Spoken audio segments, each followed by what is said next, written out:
Hey guys, tonight we slip quietly into a world where the air is thick with smoke from half-burned torches, and the sound of iron boots crunches against gravel echoes off high stone walls.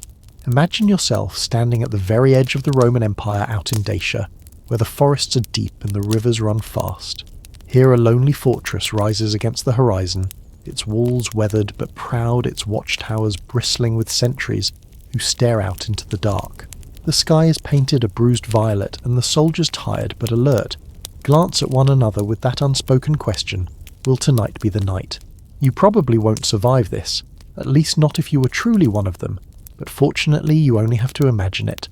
So before you get comfortable, take a moment to like the video and subscribe, but only if you genuinely enjoy what I do here. And while you're at it, post your location and local time in the comments. I always love seeing where in the world you're listening from. It feels like our own little empire stretching across continents. Now find yourself a cozy seat or a soft bed, let your mind begin to unwind, and let's ease into tonight's journey together. The fortress lies heavy with silence, broken only by the creak of wooden gates and the occasional bark of a dog. This outpost was built after the Emperor Trajan's great conquest of Dacia, in the early 2nd century when Rome's borders swelled far into unfamiliar lands. Dacia, roughly where modern Romania lies, was rich with gold mines and thick forests, but also filled with restless tribes who never entirely accepted Roman rule. To hold such a land required more than soldiers. It demanded constant vigilant supply caravans stretching hundreds of kilometres, or if you prefer hundreds of miles through rough terrain, and commanders who could balance brute force with diplomacy. Inside the walls, the soldiers live a life both orderly and strange. They drill daily, their armour clinking as they march across the courtyard in perfect rhythm. The standard kit of a legionary weighs about 20 kilograms, or roughly 44 pounds, which doesn't sound terrible until you've marched 30 kilometres, about 19 miles, while carrying it in summer heat. And yet they endure, because Roman discipline is relentless, and because grumbling doesn't stop the centurion's barked orders. The fortress itself is a microcosm of Rome granaries filled with grain and wine jars, smithies where sparks leap as armour is mended, and temples where the gods of the empire are honoured. A statue of Jupiter stands tall in one corner, while an altar to the local Dacian gods quietly receives offerings from auxiliaries who are recruited from native tribes. The Romans never completely stamped out local beliefs. They simply added them into the mix, which meant that the fortress smelled not only of olive oil and incense, but sometimes of strange herbs brought from the mountains. Still, something feels uneasy here. The men have noticed that supply caravans are arriving late. The leather water skins are running lower than expected, and the amphorae of wine, so vital for keeping morale tolerable, are not being replaced. A fortress can endure a siege, but not forever. If food and water dwindle, even stone walls can't protect you. Some joke about it around the campfires. Perhaps the mules are on strike again. But behind the laughter is a tension they can't quite dismiss. A mainstream fact historians note is that Roman frontier life was not glamorous. It was grinding, repetitive, and lonely. The great marble splendour of Rome's capital felt impossibly far away, and soldiers stationed in Dacia sometimes went years without seeing their homeland again. For many, their service would end with them being settled on a patch of land here, a reward for 20 years of carrying spears and obeying orders. Among the quirky details whispered through the barracks is the use of odd protective charms. Some men hang tiny bronze phalluses on their belts, yes, really as amulets to ward off evil. Others tuck small scraps of parchment with incantations into their helmets, hoping that if arrows fly, fate will turn them aside. It might sound silly to modern ears, but when you spend your nights staring into black forests where enemies could lurk, a little superstition doesn't hurt. Besides, who's to say it doesn't work? The walls, once symbols of strength, now seem more like a cage. Beyond them lies an enemy that is patient, cunning, and familiar with every valley and ravine. The Dacian tribes had once humbled Rome before Trajan returned, with overwhelming legions to crush them, but memories of those victories are fading. Stories of ambushes circulate among the soldiers' patrols that vanish into the hills, messengers who never return, watchtowers burned in the night. Historians still argue whether these tales are exaggerated or if Rome truly was losing its grip so quickly after conquest. On this particular evening, the sky glows a strange copper hue as the sun sinks. The wind whips across the walls, rattling loose tiles, and the men huddle closer to the fire pits. The cook, a grizzled veteran missing half his teeth, ladles out a stew that smells suspiciously like yesterday's stew reheated. One young recruit mutters, "At least if the enemy attacks, we won't have to eat this again." Laughter ripples thin, but welcome. Humour has always been the best armour against fear. Even so, the unease refuses to fade.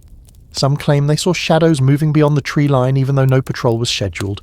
Others swear they heard horns blowing in the distance, carried faintly on the wind, though no one else could confirm it. It is the kind of night where imagination and reality blur, and where every sound feels like a warning. As the moon climbs higher, the fortress glows silver and cold. The commander stands upon the rampart's arms, folded eyes narrowed. He knows something his men do not. Or perhaps he only suspects. Orders are orders, but in a place like this, even orders can vanish just like soldiers do. The fortress, proud and solid, seems eternal tonight, but in truth it is balanced on a knife's edge. Tomorrow could bring routine, or it could bring ruin. And the strangest part is, by the time the enemy finally arrives, there will be no Romans left inside these walls at all. The fortress breathes with routine, yet beneath the surface the air tastes faintly of dread. Soldiers wake before dawn, rubbing the stiffness from their limbs as they shuffle toward the parade ground. The whistle of the centurion pierces the morning mist, and rows of men snap to attention. They march pivot and strike their wooden practice posts with a rhythm that could almost be mistaken for music, if not for the thuds of iron against timber. The discipline of Rome runs deep, but discipline is not the same thing as certainty. This garrison is not the gleaming Rome of marble forums and senators in spotless togas. This is the outer skin of the empire stretched thin across hostile land. Dacia, with its jagged mountains and dense forests, never fully submitted to Roman rule. It was annexed after the Emperor Trajan's campaigns around the year 106, and though his victory was immortalised on Trajan's column back in the capital, the men standing watch here know that inscriptions carved in stone do not keep enemies at bay. The fortress is one of many built to anchor this far-flung territory, like pins on a map holding a fraying cloth in place. Daily life blends the mundane with the menacing. Grain porridge in the morning, drills in the afternoon, weapon inspections at night. They mend sandals that have marched too many kilometres, roughly too many miles for comfort over roads that crumble in the harsh weather. They rub oil into their shields so the wood won't split, and they sharpen blades that might never taste battle or might taste it tomorrow. And always in the background is the endless waiting. Waiting for supplies, waiting for orders, waiting for the enemy who might appear like smoke from the tree line. One mainstream fact about frontier posts is that Rome stationed not only legionaries but also auxiliaries drawn from conquered peoples. In Dacia, some of those auxiliaries were themselves locals men who once fought against Rome but now wore Roman armour. The empire had a knack for turning enemies into allies, but trust was never simple. Did those auxiliaries truly fight for Rome, or did they bide their time until loyalty became betrayal? Historians still argue whether garrisons like this were strengthened or undermined by such recruits. As the sun rises higher, the fortress stirs with noise smiths hammering red-hot iron cooks, shouting for more grain clerks scratching figures into wax tablets. Somewhere a donkey brays as it stubbornly refuses to haul water up from the cistern. A soldier mutters that the animal has more sense than all of them combined because it clearly wants no part of this god-forsaken outpost. The joke earns tired chuckles. Laughter in uniform is a precious commodity. The tension is not just external. Inside the barracks, whispers circulate about supplies running thin. Bread tastes stale, wine amphorae arrive cracked, or not at all, and the last shipment of oil never showed. The soldiers calculate how many weeks they could survive if the caravan stopped entirely. The answer is not comforting. One quirky tidbit passed around is that some men are resorting to using fermented fish sauce garum as a cooking substitute for oil. Imagine eating porridge flavoured with pungent fish every morning. Suddenly the thought of enemy attack feels like a different kind of relief. The fortress walls loom high, their stones fitted so tightly that grass struggles to grow between them. From the towers, soldiers can see far across the valleys, where rivers flash like silver snakes under the sun. Yet even from this height they feel watched. The Dacian forests are dense and anyone could be hiding there. At night the trees seem to shift and the glow of campfires sometimes flickers just out of reach. Are they enemy watchfires or shepherds tending flocks? No one can say for sure. There is also the problem of Rome itself. News travels slowly to the frontier, and by the time word of a new emperor reaches Dacia, that emperor might already be dead. Soldiers stationed here often joke that their pay arrives late because Rome is busy carving yet another face onto statues back in the Forum. They joke, yes, but they notice too. Uncertainty from the capital trickles down into the garrison like water through cracks in a roof. The commander of this fortress is a man with lined cheeks and eyes that have seen too many campaigns.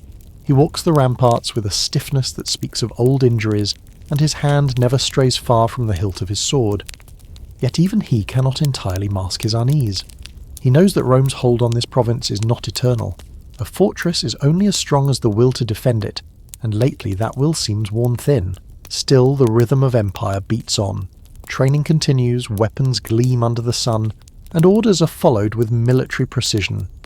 But beneath it all runs the quiet pulse of doubt. Will supplies arrive in time? Will reinforcements come if the tribes attack? Or will the men in this fortress become yet another forgotten footnote in Rome's long bloody history? As twilight drapes itself over the stones, soldiers gather in small knots around braziers, warming their hands and speaking in low tones. Someone tells a story about a patrol that vanished months ago, swallowed by the hills. Another swears he saw a raven land on the standard earlier that day, a bad omen. He insists, though, others laugh it off. Historians still debate whether such omens held real sway over soldiers' minds, but in the hush of night it doesn't take much for superstition to bloom. The fortress settles into uneasy rest, yet the tension does not fade. If anything, it sharpens in the silence, humming like a drawn bowstring. And somewhere in the darkness beyond the walls the forests shift, whispering secrets that the Romans are not meant to hear. Inside the barracks the night air feels thick, carrying the mingled scents of damp wool, leather polish, and oil lamps that sputter with tired flames. The wooden bunks creak under restless bodies, straw mattresses poke through thin linens, and in the dim light faces look older, sharper, more worn than they appear under the morning sun. The fortress might boast stone walls and proud towers, but within these cramped rooms the soldiers are just men who murmur their fears in hushed tones, as if the enemy might be listening through the cracks in the mortar. Whispers spread easily in such places. They cling to the air like smoke and coil around the men as they try to drift into uneasy sleep. A recruit swears he saw shadows moving along the tree-lined figures shaped like men, but impossibly tall. His bunkmates groan at the exaggeration, though one or two roll onto their sides a little too quickly, eyes wide open in the darkness. Another claims that the local Dacians are once again performing sacrifices in the hills, black goats slaughtered by moonlight to call down victory over Rome. No one dares ask whether he saw it with his own eyes or merely heard it from someone else, because by now the rumour feels alive, slithering through the barracks as if it has a will of its own. One mainstream fact confirmed by archaeology is that Roman soldiers lived in close quarters where gossip and superstition became daily companions. Wax tablets and papyri found at forts across the empire reveal not just military orders, but also shopping lists, love notes and prayers, evidence that soldiers clung to both routine and belief to anchor themselves in remote, dangerous lands. This fortress in Dacia would have been no different. Official discipline could make men march and drill, but discipline did not banish the urge to explain away the unknown. Some rumours feel more tangible than others.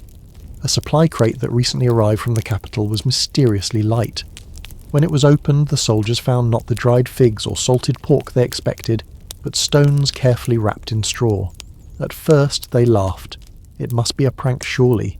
Yet laughter faltered when the thought crept in. What if someone had cheated them on purpose? Or worse, sabotaged them to weaken the garrison? Food was not a luxury. It was survival. The story grew with each retelling, until some swore they had seen a muleteer sneering as the wagon rolled away. One quirky tidbit from another fortress tells of men who received amphorae supposedly filled with wine only to discover them brimming with river water. Frontier logistics were often messy, but to the men living on the edge of empire, such incidents felt like betrayal. The barracks also buzz with darker tales. A centurion with a scar cutting across his cheek leans against the wall and recounts the story of a patrol that marched out weeks ago and never returned. His voice drops to a rasp as he adds that local villagers claim they still see those men pale-faced wandering along a ridge under the full moon. The younger recruits laugh nervously, but their eyes dart to the windows. Historians still argue whether ghost stories among soldiers were meant as genuine warnings or simply ways to pass long anxious nights. Either way, the effect is the same unease blossoms in every corner of the room. There is also the constant uneasiness about auxiliaries. Rome's genius lay in turning enemies into allies, and the garrison in Dacia included many recruits from the very tribes it once fought. By day they train march and salute under the Roman eagle, but at night whispers rise. What if these auxiliaries keep faith with their kin in the forests? What if their loyalty is only as strong as the next bribe or the next omen? Soldiers lying awake in their bunks, imagine the worst, that when the enemy comes, those auxiliaries will turn their swords inward. The thought lingers like a bad taste impossible to wash away. The jokes that pepper the barracks are thin shields against that creeping dread. One young soldier teases his bunkmate for snoring so loudly that the enemy could use it as a beacon. Another mutters that the cook's stew is so foul that even the gods of Dacia would flee if offered a bowl. Laughter ripples, but the sound is hollow, bouncing against the cold stone walls. Everyone knows that humour is the cheapest form of armour and sometimes the weakest. The commander himself is not blind to the atmosphere. He steps into the barracks, occasionally the clatter of his boots cutting whispers short. He assures the men that Rome stands eternal, that they are the Empire's shield, that courage is their heritage. His words are iron, but his face lined with campaigns and sleepless nights betrays something softer, something closer to worry. The men respect him, but they notice. They always notice. Sleep when it comes is shallow. Some soldiers clutch bronze charms beneath their blankets, tiny phallic amulets meant to ward off evil, or scraps of parchment inscribed with half-remembered prayers. Others dream of vineyards' warm hearths and family faces blurred by distance. They wake in the dark, startled by dreams of forest shifting and rivers swallowing them whole. The barracks are filled with the sound of sighs tossing bodies, and the occasional muffled curse when sleep refuses to come. Beyond the walls, the forest stirs with its own life. An owl cries sharp and haunting, answered by the low rumble of wind through branches. The stars above shine indifferently, their ancient light falling equally on empires rising and empires crumbling. Within the fortress, however, every star feels like an eye staring down at men who can only wonder if tomorrow will be routine, or the beginning of disaster. The night wraps itself around the fortress like a heavy cloak, thick with damp air and the scent of resin from nearby pines. Along the ramparts, torches burn unsteadily, their flames fighting against gusts of wind that whistle through cracks in the stone. The light they give off is uneven, leaving patches of deep shadow that shift and ripple as though alive. Soldiers tighten their cloaks, stamping their feet to keep warm, their eyes darting to every flicker. It is not the kind of night that eases a man towards sleep. It is the kind that sharpens every sound and convinces him that the darkness is full of hidden eyes. Rome has always thrived on omens. In the capital, augurs would watch the flight of birds to decide whether generals should march while haruspices slit open, sacrificial animals to read the will of the gods in their entrails. On the far frontier of Dacia, men cling to the same habits, even if the animals sacrificed here are goats, stolen from local villagers, and the omens come not from marble temples but from howling winds through the forest. Tonight omens seem to crowd every corner. The moon rises swollen and red, and some mutter that Mars, god of war, has already claimed victory. A dog howls in the valley, its cry echoing like a warning horn. When one torch suddenly gutters out near the gate, a soldier swears under his breath that it means Rome's light will soon abandon them. Mainstream historians remind us that Roman soldiers recorded omens and dreams with surprising seriousness. At Vindolanda in Britain, writing tablets were found listing not only supply inventories, but also personal notes about unlucky days, preferred charms and warnings from visions. The men in Dacia were cut from the same cloth. They could endure 30 kilometres, around 19 miles of marching beneath the weight of 20 kilograms or about 44 pounds of armour and gear. But in the silence of night, even those hardened bodies bent beneath the weight of superstition. Within the barracks, conversation turns stranger. One man insists his stew tasted faintly of ashes, as if the kitchen fire had been cursed. Another shows his broken helmet strap and declares it a sign that his head will soon face danger. A third claims he saw the Eagle standard shimmer with a faint green glow, though no one else admits to seeing it. These oddities should be dismissed as coincidence, yet men who laugh at them by day find themselves whispering about them at night. Superstition offers shape to fear, and in a fortress where silence presses from all sides, even fear shaped like nonsense feels easier to bear than fear left shapeless. The commander makes his rounds with deliberate calm, his cloak wrapped tightly about him. He scoffs at the stories, muttering that men who stare into shadows will always find something staring back. Yet even he hesitates when a gust of wind howls through the gatehouse and slams a door shut with the force of thunder. For one breathless moment, the whole fortress freezes. Then someone laughs too loudly, trying to smother the chill that raced up every spine. The moment passes, but the unease remains humming beneath the skin of the garrison like a silent drumbeat. Historians still argue whether these omens had any influence on what came next. Some claim the abandonment of the fortress was a calculated military maneuver based on supply shortages or redeployment orders from higher command. Others suggest that panic magnified by superstition may have played a decisive role. It is difficult to measure fear on a battlefield, but it is impossible to ignore its effect. For the men standing beneath the stars that night, the debate of later centuries does not matter. They're convinced the gods are speaking and the message is grim. A sentry at the northern wall shifts his stance, leaning into the wind. He swears he hears whispers carried on the air, though his comrade insists it is only the river crashing against stones far below. Later, he will tell others that the forest itself spoke to him, its trees murmuring warnings in a language too old for Rome to understand. His story spreads before dawn, and though some laugh, others shiver as if they too had heard it. Elsewhere, a soldier kneels in the dirt, sprinkling a pinch of salt from his rations across the threshold of the barracks.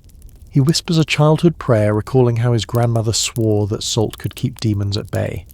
His tent mate teases him gently, saying that salt is better on fish than on spirits.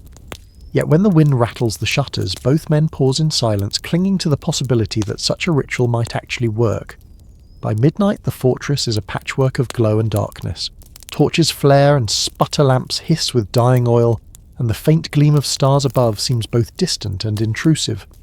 Every sound takes on an edge, the squeak of a leather strap, the snap of a rope in the wind, the creak of wood swelling with damp.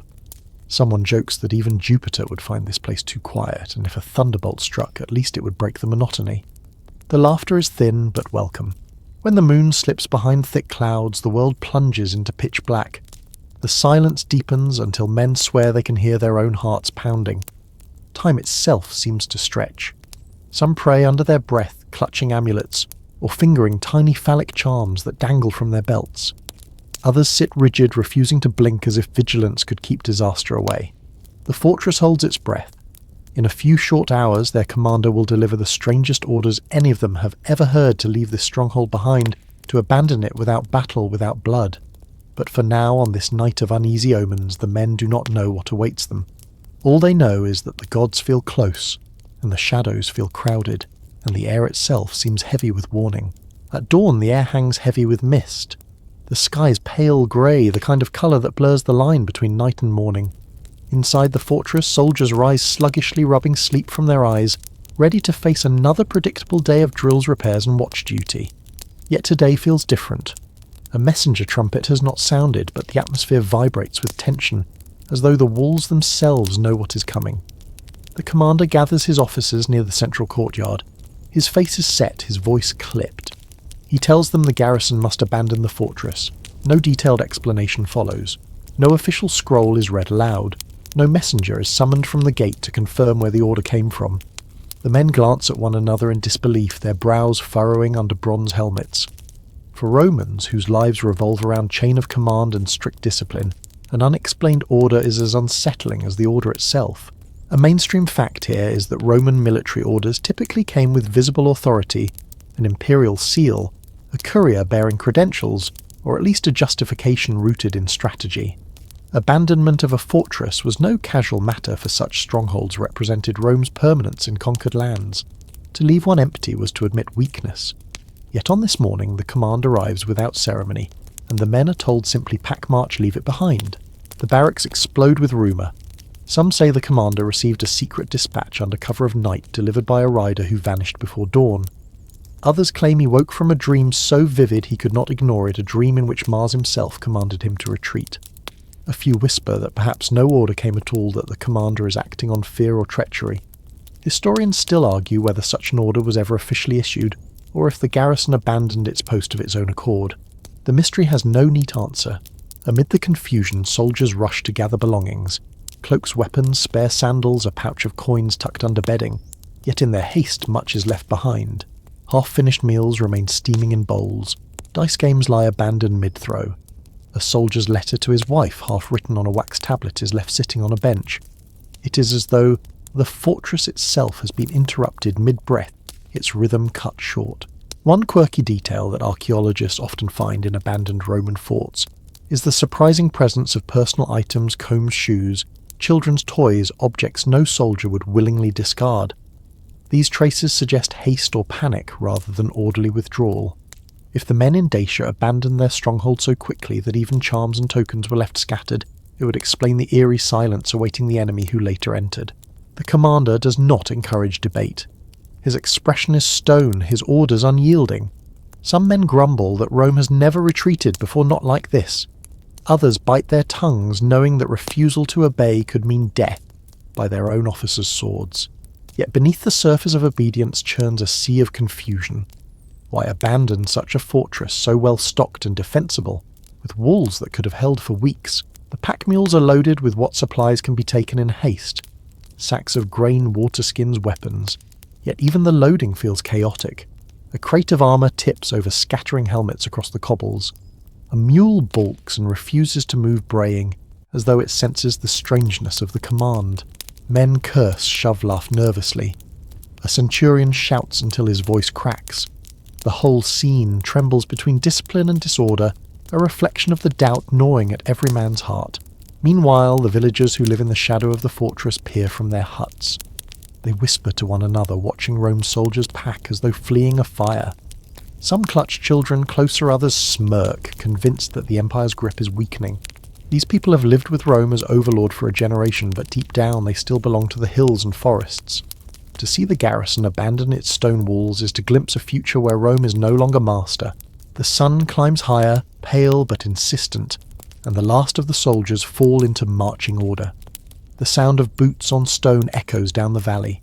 Shields clatter, standards sway. Yet the rhythm is uneven, full of glances over shoulders at the fortress they leave behind. For many it is the strangest march of their lives, not toward battle, not toward victory, but away from safety into uncertainty. Historians continue to debate what truly happened on mornings like this one. Was it a strategic withdrawal to consolidate forces elsewhere? Was it fear bred from superstition and shortage that tipped the scales? Or was it something strange, a betrayal perhaps, or secret instructions that vanished before they could be recorded? No matter the explanation, the image is haunting a fortress emptied in haste, its stones left to echo with the footsteps of men who do not look back. As the gates swing shut for the last time, a silence falls. The fortress, still smelling of smoke stew and sweat, suddenly has no heartbeat. Torches burn, unattended banners flutter without watchers, and the courtyard lies abandoned, marked only by the scattered prints of boots fading into dust. The evacuation unfolds in a hush that feels louder than battle. Orders crackle down the line, short and controlled, and then everything moves at once. Men threading straps through buckles, shields lifted from pegs, cloaks yanked from nails, packs hoisted with a grunt that vanishes into the mist. The fortress seems to exhale.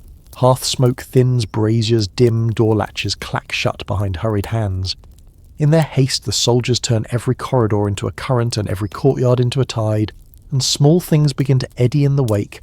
A wooden spoon abandoned beside a bowl of cooling barley stew. Dice tumbled mid-throw, a wax tablet gleaming with half a letter home. They do not shout. They breathe and move. Leather creaks iron rings, sandals slap across stone slick with dew. A veteran tightens the straps of his armour, and then pulls his fingers, brushing the little bronze charm that has kept him company from Britannia to here. He tucks it under his cuirass and keeps marching. Another man wrestles his kit onto his shoulders, muttering that the pack suddenly weighs as much as a small ox. A mainstream fact slips into the moment. Roman marching burdens often climb above 30 kilograms, about 66 pounds, once tools, rations and spare gear are added to the standard kit. It is not the kind of load a person forgets. It is the kind he remembers in knees and spine for the rest of his life. At the barracks threshold, a mule balks, planting its hooves and staring at the open gate as if it reads omens.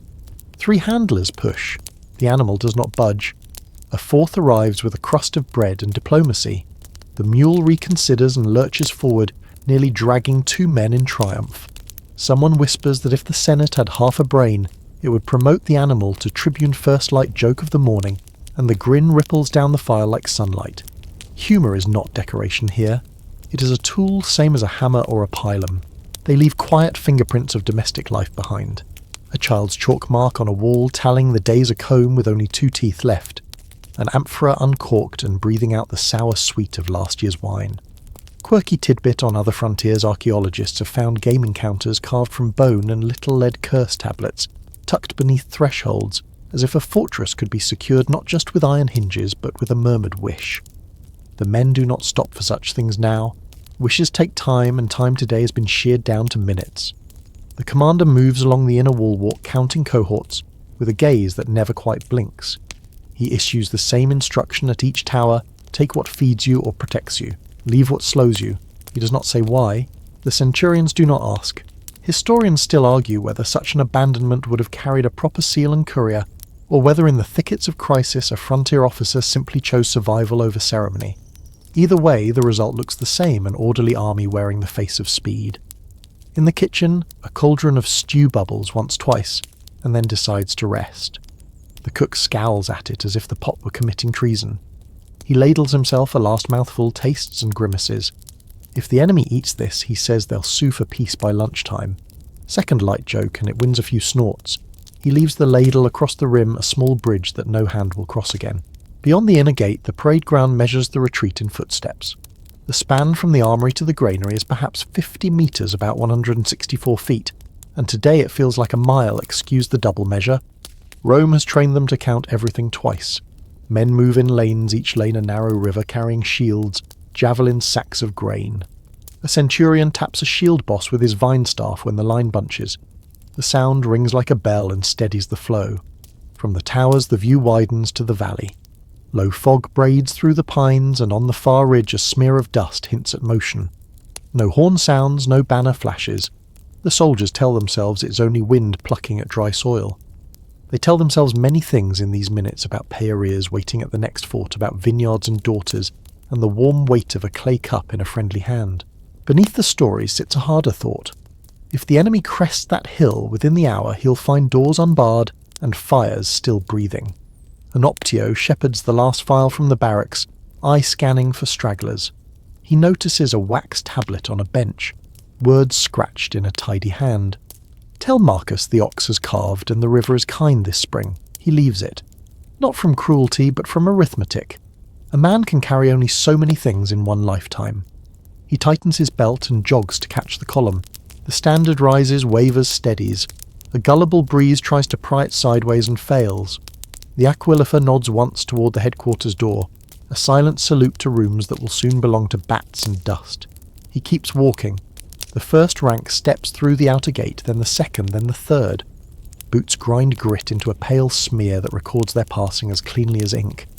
A boy from the village stares wide-eyed from the ditch, and his mother's hand tightens on his shoulder. Even fear is a kind of lesson. The last cohort pauses while engineers check the hinges. The great leaves of the gate moan, then drift inward. A soldier catches himself wanting to blow out the torch by the postern, and then laughs softly at the thought third light joke quiet as a smile, because it feels absurd to tidy up the world when the world is tidying him away. He lets the flame burn and steps backward into the morning.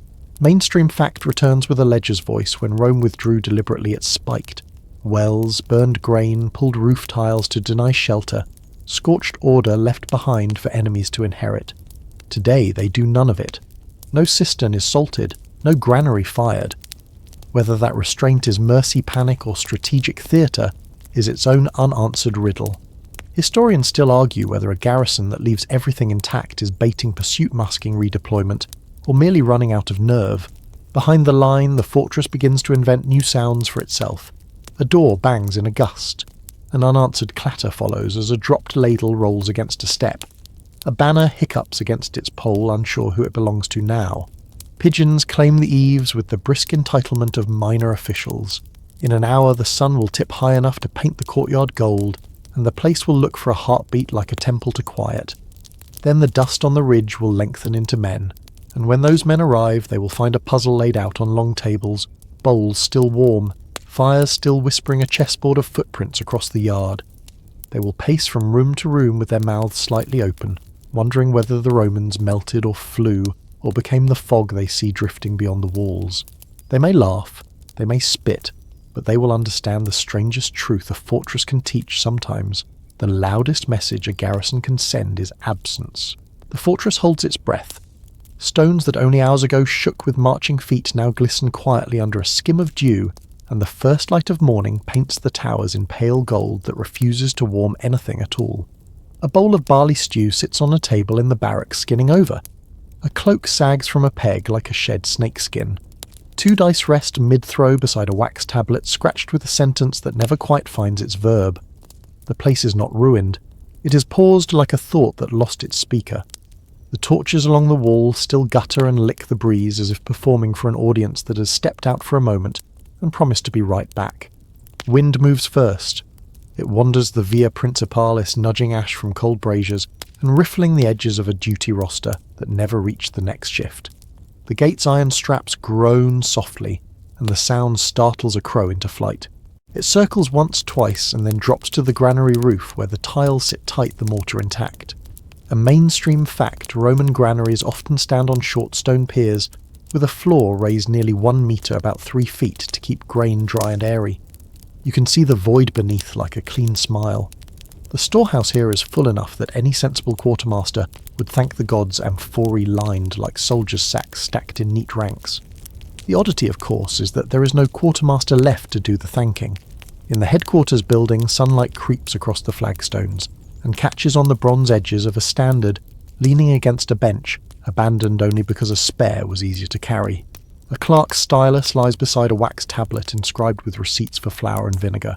Someone had recorded a delivery of Posca, the sour drink that keeps men going, when water tastes of leather measured in amphorae that hold roughly 20 to 25 litres each, about 5 to 6.5 gallons. The numbers are tidy. The silence around them is not. If arithmetic ever felt lonely, it would feel like this. The walls themselves are a lesson in confidence. Their curtain rises roughly 2.5 metres thick, about 8 feet at the base, with towers every 30 metres or so, about 98 feet each tower, a blunt knuckle built to deter the idea of climbing as much as the act. Outside lies the defensive ditch, the fossa scooped into a trapezoid, perhaps 3 metres deep and 8 metres wide, about 10 feet deep and 26 feet wide. No one has filled it with sharpened stakes. No one has dragged brush to make a tangle. The fortress, like a careful host, has left everything perfectly usable for the next guests. Historians still argue whether that restraint signals a planned return, a hurried flight, or a commander who could not bring himself to turn a home into a trap. Domestic echoes linger in corners. A comb with 2 teeth left worked until it became a tool and a joke at the same time. A shoe with a stitched patch, almost as proud as a medal. In the corner of a barracks room, a child's chalk mark the tally of days or a game's ladder. Quirky tidbit excavations at frontier forts sometimes turn up little lead curse tablets folded tight as seeds naming thieves or rivals with the exactness of a tax list. Here, if any such tablets lie under thresholds, they keep their secrets. The men who might have buried them have already followed their own wishes out the gate. Birds appoint themselves quartermasters. A raven strides the courtyard like a centurion on inspection, peers into a pot and gives a caw that sounds suspiciously like disapproval. A pair of sparrows dart through a window slat into the Principia and discover that the world contains sunlight, silence, and a lot of writing they cannot eat. Then, in a display of flawless military logic, they decide to try the granary instead. The first gentle joke of the morning walks on tiny feet and steals crumbs with the seriousness of a payroll officer. Down in the valley, the village has begun to breathe again.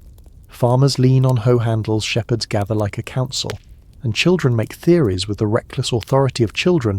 The Romans turned invisible. The Romans offended the forest. The Romans simply missed breakfast and had to chase it.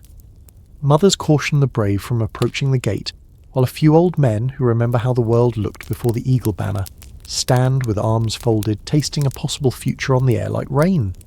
The fortress from their vantage looks less like a wall and more like a question. Inside, light advances 1 room at a time. It discovers the latrine where the constant flow through the channel still murmurs Roman plumbing, doing what Roman plumbing does long after the plumbers have gone. It finds the armoury where helmet bowls reflect a dull sunrise. Set one on your head and you add roughly 2 to 3 kilograms, about 4 to 7 pounds to your day, which is one reason soldiers grow necks like short columns. It finds the workshop where a half-riveted strap waits for the smith, and the smith does not come. If tools have souls, they probably feel offended just now. The main gate stands slightly open, 5 metres wide, about 16 feet, yawning like a story left mid-sentence. Beyond it, the road runs east, crumbling in places where frost has pried at the stones. A few prints lead outward boot treads deep and decisive mule hooves pocked in careful pairs, then vanish into a film of dust that the breeze erases without asking permission. Someone had the impulse to tidy before leaving. The sweep marks show arcs as neat as cursive. The second gentle joke hovers here. If the enemy appreciates anything today, let it be our housekeeping. And yet there are signatures nobody meant to leave. Inside the commander's quarters, a cup of wine stains a circle on a table as perfect as a coin. On the bed, the imprint of a body lingers as a shallow basin in the straw mattress, a geography of sleep. In a small chest under a folded cloak, a bronze phallic amulet glints in the slanting light, the sort of charm men swore kept bad luck off the road. A gust rattles the shutters, and for a heartbeat the amulet looks like it nods. If good luck can be late, perhaps it is only late. From the rampart the valley reads like a manuscript. A smear of dust on the far ridge might be weather, or it might be men. Historians still argue whether the approaching force on that day marched with full intent to storm these walls, or merely scouted with light hands and sharp eyes. The mystery is infuriating, precisely because the evidence is excellent and insufficient at the same time. No scorch on the stones, no shattered gates, no bodies to count only the architecture of absence. Rome's usual policy when leaving for good involved breaking what could feed or shelter an enemy. Here the wells are sweet, the grain dry, the roofs tight. Strategy, panic or message, choose your inscription. The stones accept every reading. If a straggling soldier on the road looks back, this is what he sees: banners idling like sleepy fish, smoke threads wafting from hearths that are no longer anyone's responsibility, a courtyard stamped with the geometry of boots, heel-toe, pivot gone. He might grin despite himself at the memory of a mule promoted in rumour to tribune. He might even mutter that the creature deserves the job more than certain senators, whose knees creak louder than this gate. Third gentle joke, and the day allows it. Then he faces forward, because that is what soldiers do. They walk toward orders, and leave feelings to pace the rooms behind them. The sun inches higher. Shadows shrink to the bases of walls. Already spiders have begun ambitious urban planning between a spear rack and a shutter. A pigeon lands on the standard's crossbar and looks proprietary. The fortress, relieved of its purpose, invents a new one on the spot to be the neatest puzzle an enemy will ever step into. When those men arrive, they will pause at the threshold, mouths parted, and measure the air as if it might answer. They will find hot char still under the ashes, a ladle cooling to the touch, and footprints that lead everywhere except back. They will be forced to confront a conclusion soldiers do not like. Sometimes the most decisive action in war is leaving. The enemy arrives late in the morning, their approach announced not by horns or war cries, but by the low rumble of hooves and the glint of weapons in sunlight. Dust rises from the valley floor as warriors crest the ridge. Dacians armed with curved falx blades, long hair whipping in the windshields painted with curling symbols of wolves and serpents. They expect resistance. They expect arrows hissing from the walls and the thunder of Roman discipline. Instead, as they close in, they find a fortress that stares back in silence. At first, suspicion keeps them at a distance. The warriors halt their eyes, scanning the towers. A falcon circles above its cry, sharp and mocking. No movement flickers behind the battlements, no spear tips flash in warning. One leader mutters that the Romans must be hiding, waiting to spring a trap. Another argues that the garrison has fled, perhaps frightened by omens or shortages. Voices rise, weapons shift, tension stiffens. Finally, curiosity overpowers caution, and they advance toward the gate. The first man to step across the threshold pauses, startled by what he sees. Bowls of food still rest on tables, oil lamps burn with dwindling flame, and armour leans against benches as though soldiers have only just stepped outside. He gestures for others to follow, and soon the fortress fills with the sound of hesitant footsteps, foreign voices echoing where Latin orders once rang. Mainstream history tells us that Dacians had clashed with Rome for decades, resisting conquest until Trajan's wars subdued their kingdom. Yet the spirit of resistance never fully died, and raiding parties remained a constant thorn. For these warriors, entering an intact Roman fortress without a fight must have felt like stepping into myth. Some accounts from other frontiers describe enemies baffled by deserted forts, unsure whether to claim them or flee from them. Historians still argue whether this particular moment was one of triumph or of unease. Quirky details surface in the looting. A young warrior laughs as he tries on a Roman helmet the weight of 2 kilograms, about 4.5 pounds, nearly tipping him backward. Another pokes at a wax tablet, frowning at the scratches he cannot read. before tossing it aside in favour of a jug of wine. A group gathers around the dice left on a table, shouting with delight as they continue the unfinished game. Yet even amid laughter, they cast nervous glances at doors, half expecting Romans to burst back in. The fortress gives nothing away. Its silence is absolute, broken only by the corps of crows swooping down to snatch crumbs. The invaders move from room to room, their surprise growing. In the granary, grain sacks remain neatly stacked, heavy with enough wheat to feed hundreds. Amphorae of wine, each holding 20 litres, or about 5 gallons, stand unbroken. Wells still glimmer with clean water. This is no ruin. This is bounty, as if the gods themselves have laid a feast. And yet the absence of defenders makes the gift unsettling. One warrior kneels in a barracks, lifting a child's toy from the floor. It is a carved bone horse, its surface smoothed by small hands. He frowns, unsettled. Did the Romans bring their families here? Were children pulled from beds in the night and driven onto the road? He sets the toy down, gently more carefully than he picked it up, as though disturbing it too much might invite spirits to stir. Historians still debate the invaders' reaction. Some suggest they rejoiced at their good fortune, plundering supplies and celebrating Rome's retreat. Others argue they grew suspicious, fearing a trap or curse, unwilling to believe their enemy could vanish so suddenly. Without written records from the Dacians themselves, we are left with fragment speculation and the eerie evidence of an intact stronghold. The leader of the band walks through the Principia, his boots clicking on stone. He sees the Roman standard still leaning against the wall, bronze eagle catching light. For a moment he hesitates. To touch it feels dangerous, as though the spirit of Rome lingers in the metal. At last he seizes it, lifts it high, and the warriors cheer. Their voices crash against the empty walls, breaking the silence with the sound of defiance. Yet even then, some glances shift uneasily upward toward towers that should have bristled with archers. They take what they can carry, grain weapons, cloaks, wine. Fires are lit, laughter rings, yet the mood never becomes fully joyous. The fortress feels too alive, too freshly abandoned, as though its owners have only stepped into the mist and may return at any moment. The invaders leave behind signs of their own presence. Ashes from fires, carvings on walls, scraps of clothing, but they do not stay long. By evening the fortress lies quiet again, stripped but not broken. Ravens roost on the battlements, the wind hums through the gates, and the mystery thickens. For the Dacians it was a baffling encounter. For Rome it was a gap in the story that would echo through centuries. The enemy came expecting blood and glory, but found only silence and questions. Word of the emptied stronghold walks faster than any patrol. It travels along the Roman road that threads the hills, flagstones slick with dew, ditches trimmed by yesterday's discipline, and it moves from mouth to mouth even quicker, carried by men who still smell of hearth smoke and hurried packing. By the time the column reaches the next station, the tale already has edges smoothed and corners sharpened, because stories like shields are polished by use. In the Principia of that next fort, a clerk scratches notes on a wax tablet while officers speak in careful tones.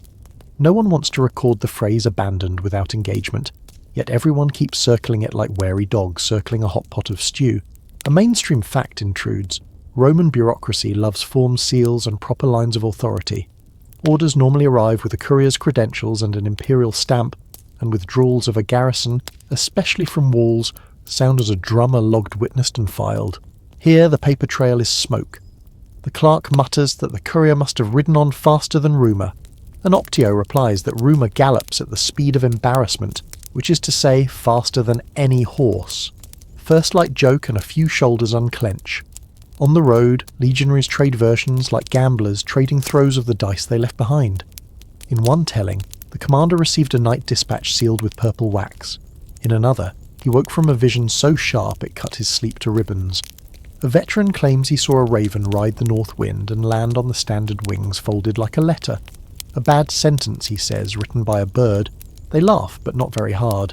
When silence returns, boots thud the miles 30 kilometres, about 19 miles of marching can pry words from a man's jaw one step at a time. Out in the villages, memory grows leaves. Farmers say the Romans slipped past before dawn, cloaks dark with mist faces as white as flour. A shepherd insists they sang under their breath a hymn so low that the sheep lifted their heads to listen.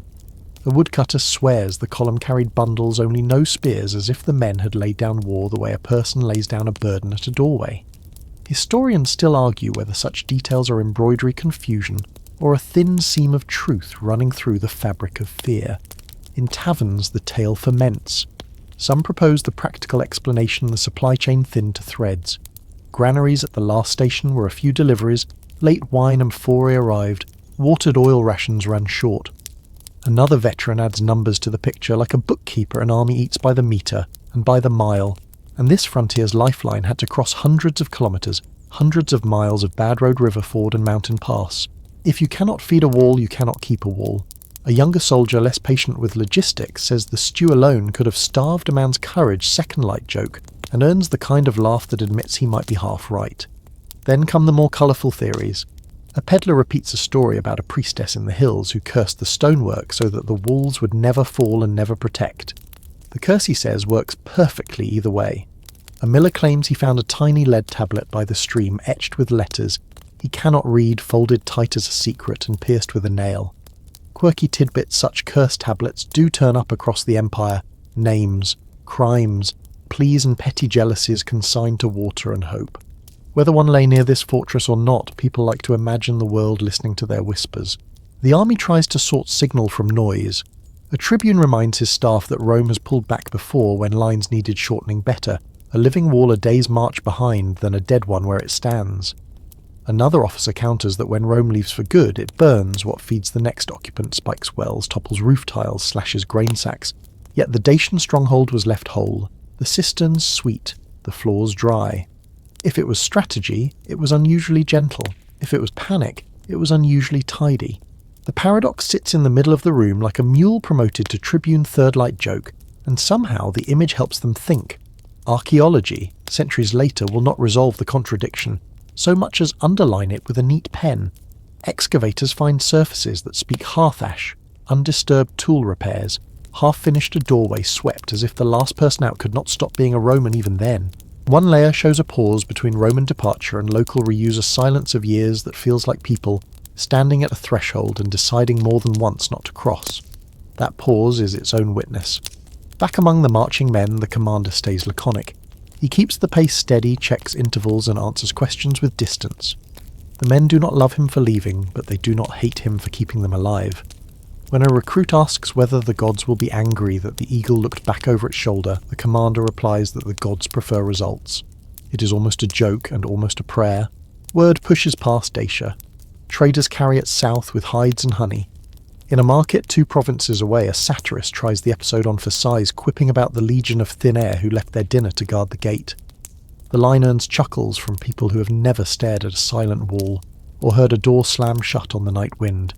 Humour travels light, fear travels heavy. Both get where they are going. Scholars begin their long quarrel. One camp points to shortages, misrouted convoys, and a frontier stretched like old leather. Another emphasises omens and morale, the red moon, the snapping strap dogs howling down in the village, small things that add up until a man's discipline calculates a different sum. A third suspects politics, a redeployment ordered to answer troubles far away, with the paper trail lost in the churn of imperial succession. Historians still argue, because each answer explains much, and leaves something crucial standing in the doorway shaking its head. Strategy does not account for bowls left warm. Panic does not explain ranks marching in step. Policy does not fix why no clerk wrote the words everyone is now saying. And so the story settles into the shape we still recognise: a fortress intact emptiness, arranged with the care of a house that expected guests. Enemies entering like puzzled auditors. A column vanishing into fog measured in kilometres and miles, both because distance is a democratic tyrant. The men who left keep walking. The people who watched keep talking. The records keep their counsel. By the time evening draws a long blue line across the hills, the rumour has become a thing with legs, and it will not tire. It will step into future books wearing whichever cloak the writer prefers, prudence, fear, omen, treachery, and it will sit down beside fires to listen to itself being told. Somewhere a clerk closes a tablet and presses the stylus flat, deciding that the safest entry is none at all. Somewhere else a child in the village counts the days since the Romans left, by scratching marks on a wall, then adds a little horse beside the tally because the story feels friendlier that way. And far ahead on the road, the soldiers keep their eyes on the track and their hands on the straps, because straps, unlike theories, do not carry themselves. Centuries may roll forward, but the story of the abandoned fortress lingers like a shadow stretched by a low sun. For Rome, which prided itself on permanence and order, the sudden loss of a garrison without battle or destruction was an embarrassment, perhaps even a wound that no one wanted to press too hard. The empire carved victories into stone, erected arches to celebrate triumphs, and wrote edicts that reached from Britain to Mesopotamia. Yet here was a fortress left, whole, stocked with food and weapons torches, still burning an event so out of tune with Rome's self-image that the scribes may have chosen silence rather than explanation. Mainstream fact emphasises how carefully Roman frontier strategy was organised. Forts were not random. They were placed to control valleys, rivers and trade routes. To lose one was to risk losing the territory it anchored. Yet the walls in Dacia were given up without a fight and not even scorched to deny their use. This absence of destruction raises eyebrows. When Rome meant to retreat, it usually burned grain, spiked wells and stripped roofs for tiles. Here everything was left intact. Historians still argue whether this was a temporary manoeuvre meant to be reversed, a desperate withdrawal carried out too quickly for destruction, or something stranger, a decision shaped less by logic than by fear. Quirky accounts bloom in later centuries. Some chroniclers describe the soldiers as bewitched, walking out of the gates as if hypnotised by unseen music. Others claim they merged into the forests shedding armour, and Latin alike, becoming indistinguishable from the tribes they once fought. Folklore in the region even whispers that the fortress was cursed, built on sacred ground. It was destined never to hold human life for long. These stories are embroidered, of course, but their persistence reveals how deeply the mystery touched imagination. Archaeology only deepens the riddle. Excavations at sites thought to match this fortress show layers of abrupt abandonment.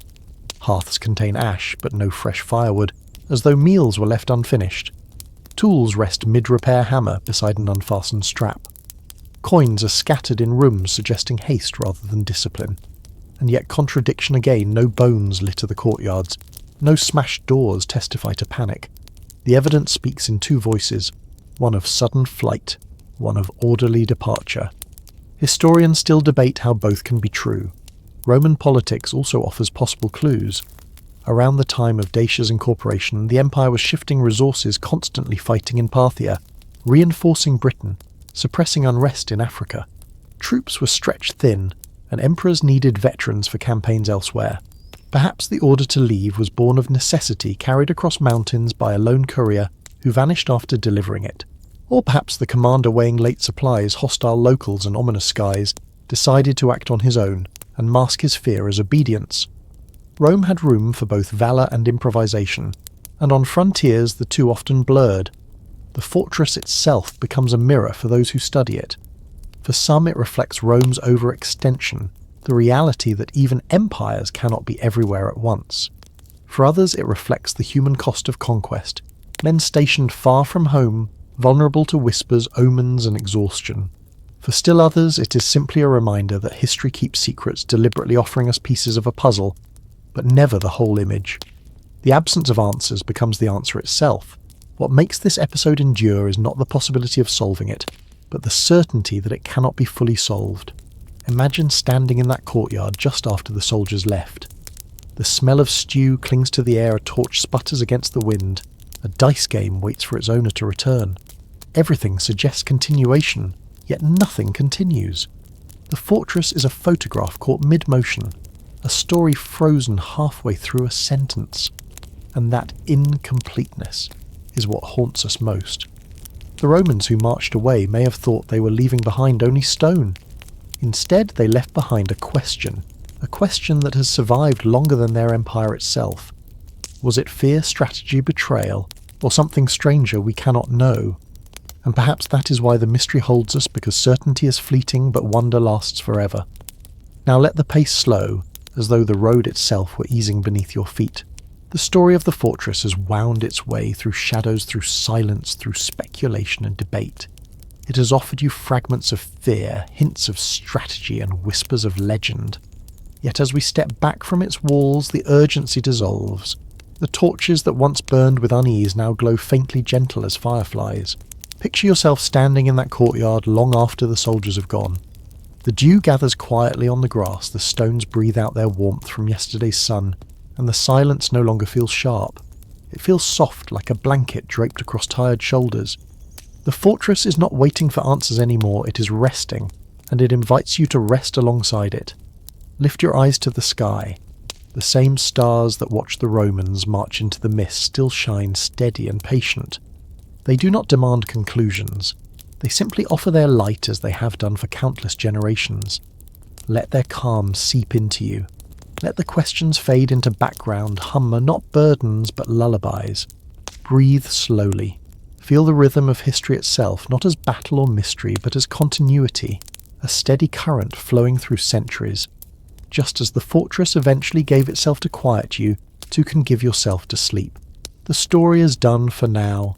The walls stand, the silence holds the stars keep watch, and you, listener, can drift gently into rest, carrying not answers but the soothing weight of mystery. Sweet dreams.